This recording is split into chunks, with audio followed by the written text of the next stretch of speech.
Russell's Reserve 13 is back, and it's bottled at its highest proof yet. First launched back in 2021, annual releases of Russell's Reserve 13-year-old have consistently been bottled at 114.8 proof until now. This year's expression turns things up a notch to 123.8 proof. I was lucky enough to attend the Wild Turkey release event at the distillery. Stay tuned to find out all the details about this one. It's the Mash and Drum.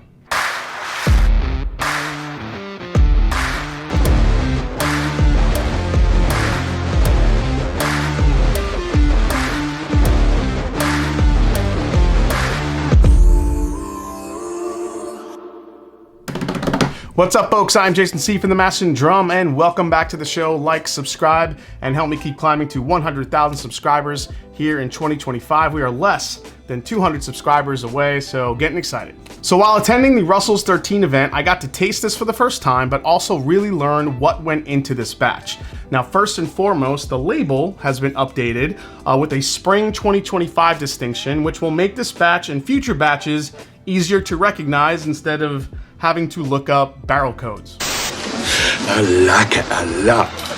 So generally going forward, we'll see a spring and a fall batch, and obviously the year that it releases to follow. Okay, so here are the details for this batch. Now, aside from being bottled at 123.8 proof, this batch is made up of 160 barrels. 150 of them are from Camp Nelson, and 10 were from the Tyrone campus. When it comes to age, obviously there is 13 year in here, but there is a little bit of 14 year in the blend. The highly allocated Russell Reserve 13-year-old will be available in limited quantities online at the Distillery Visitor Center and select retailers for $200 SRP per 750 milliliter bottle. All right, let's get a pour.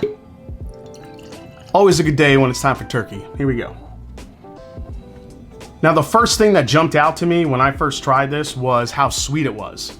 There wasn't really that distinctive, super rich oak, cherry, singed citrus peel type of note that I was getting. This was all sweet. A lot of vanilla cream, definitely some cinnamon and some spice here as well. Lots of brown sugar.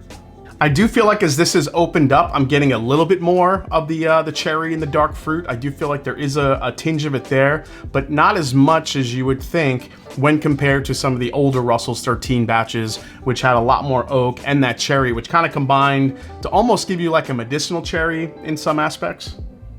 But man, this is sweet and it is spicy. That's really the main takeaway when we were trying it. Creme brulee, vanilla custard all day long. Also get a lot of allspice, a lot of clove. There's a lot of spice here to go along with that sweet. And like I said, just a hint of that little bit of a cherry note. So let's give it a go.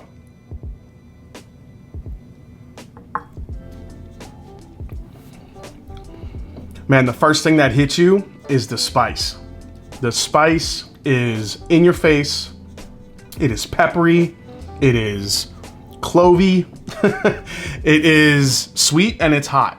You get the custard up front. There's definitely some brown sugar here, a little bit of a dark brown sugar. I don't know if I would go as far as say it's molassesy. I do think it's a little bit brighter, but there is a nice brown sugar note here.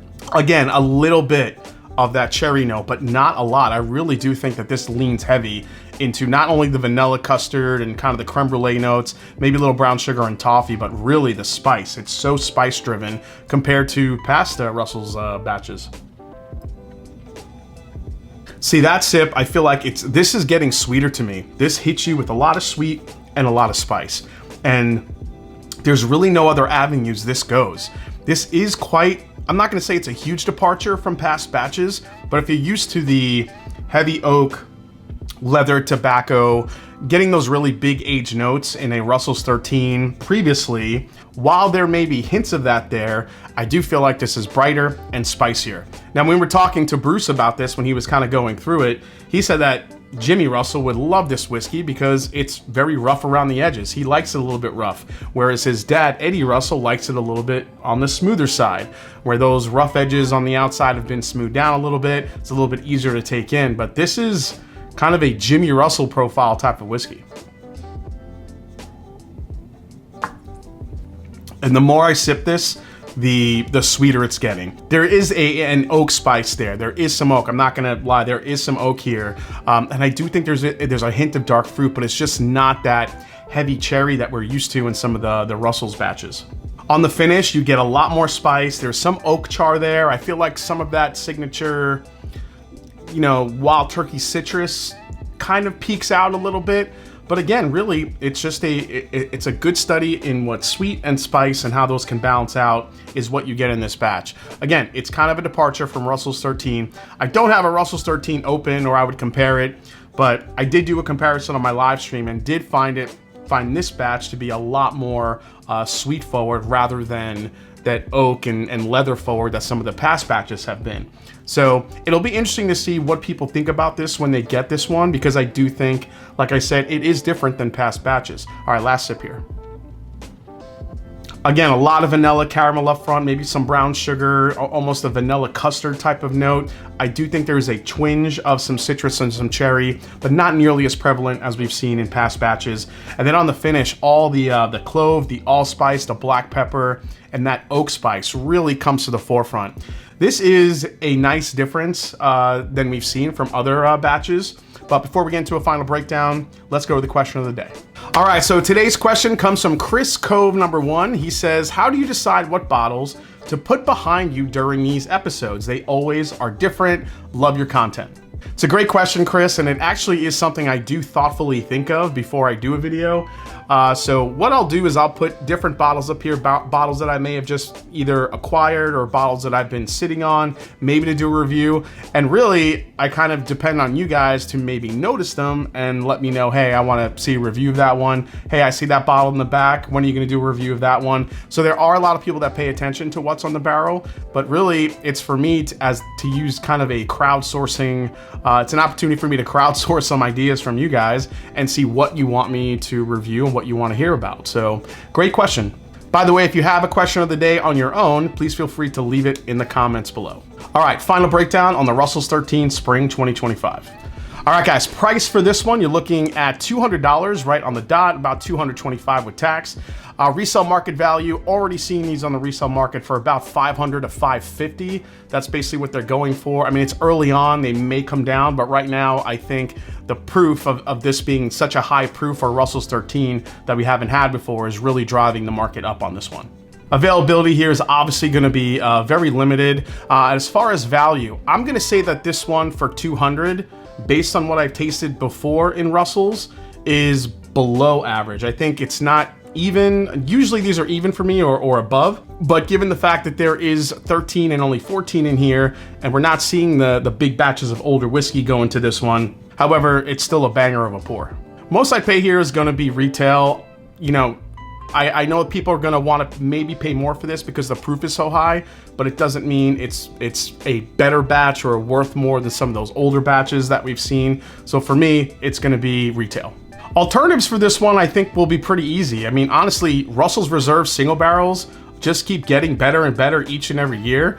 And the age ranges from 8 to 11 years old. Now, obviously it's not 13 and 14, but I feel like there are flavors in some of those Russell single barrels that are usually around $100 that you can get at least close to this. That's probably gonna be your best alternative. And even some of the older Private Select Four Roses, something, one of the mash bills that has a spice to it, like an OBSK or an OESK, something with that K spice that it has. If you could find a single barrel that's, 9, 10, or 11 years old, I feel like at barrel proof, some of the higher tier Four Roses picks could maybe get close to this as well. And last but not least, is it a skip, a try before you buy, a buy, or a buy and back it up? I think for me, this is gonna be a buy, but at retail. Now I know that it's probably a lot easier said than done, but if you could get it at retail, if you're lucky enough to find it at retail, I would not overpay to get this one just because the proof is high, because that's what people are gonna, maybe tell you, hey, it's the highest proof ever, you should buy it for, $300, $400, $500. To me, that's not the case.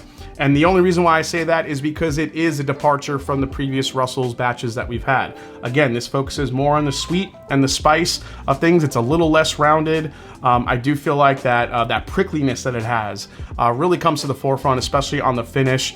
But the sweet flavors that it does have, I do think people will enjoy. It'll be interesting to see what people think about this batch when they start getting their hands on it.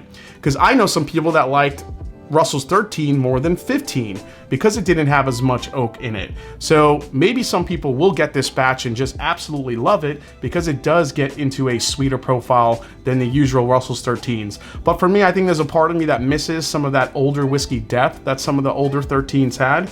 But it's still a great batch. It's great wild turkey. It's delicious, and we'll see what happens as this starts rolling out to the public. All right, guys, well, hope you enjoyed this review for the new Russell's 13 2025 Spring Batch. Hope you enjoyed it. If you did, hit the subscribe button below. Please hit the like button. And if you haven't yet, find me on Instagram. Let me know down in the comments if you've gotten to try this one yet, if you were lucky enough to score one. And as I always say, it's not about the whiskey, it's the people you share it with. Cheers. I'll see you next time right here on the Master and Drum. Yeah, I'm probably going to crush this bottle.